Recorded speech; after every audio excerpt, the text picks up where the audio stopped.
Lucy Collett here for a very special Girl Got Game for the Gaming BAFTAs 2014.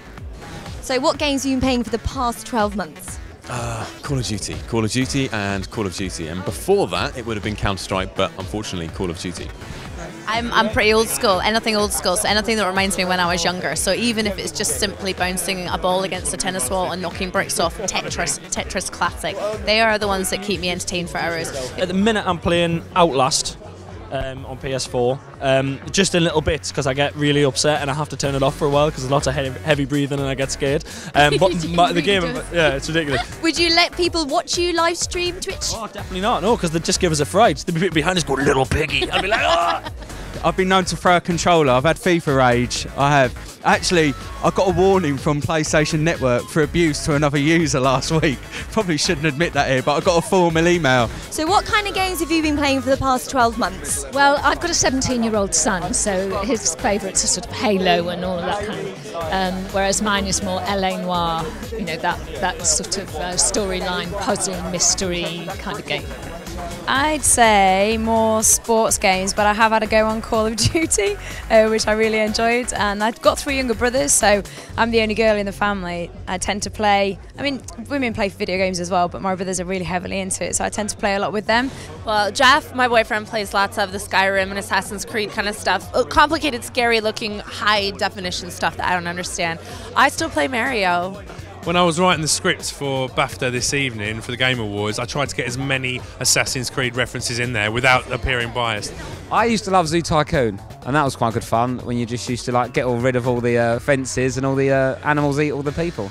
I mean, that's, for me, I find that quite funny, but I don't know if anyone else would, but for me, I like that. I admire the writing of games. I was playing Portal 2 and thinking, God, there's some really great lines in this. There's some really great characters, clever ways they tease out the plot and tell you the story that I wouldn't think of. Don't make films out of computer games. Never works. Name one now. Name a good film made from a computer game. You name one. Resident Evil. Don't be a dick. Don't be ridiculous. Right, come on, we're leaving. So we've done the red carpet, everyone's safely inside, and now we're ready to find out what game won what. How's it feel winning your beautiful BAFTA tonight? It's amazing, and I think, you know, I feel great about it, but I think the guys in Vancouver on the dev team, David Rutter, Nick Channon over there, good British lads, will be delighted with this, and they're an amazing team that make FIFA 14 will be absolutely thrilled.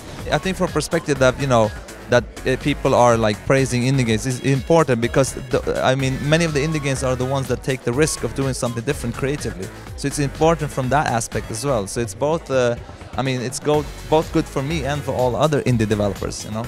I'm one guy who's got to make the whole game, so I need to pick, if I want to finish the game, I need to pick an art style that I can finish myself, and I need to pick a kind of a story structure I can write myself. So the characters and the performance in the heart of the game was, I think, what people really connected with, and we're just really grateful to see that people, you know, could like care about these characters that we put into Gone Home, and I think that something like this shows that it really meant something to a lot of players. So.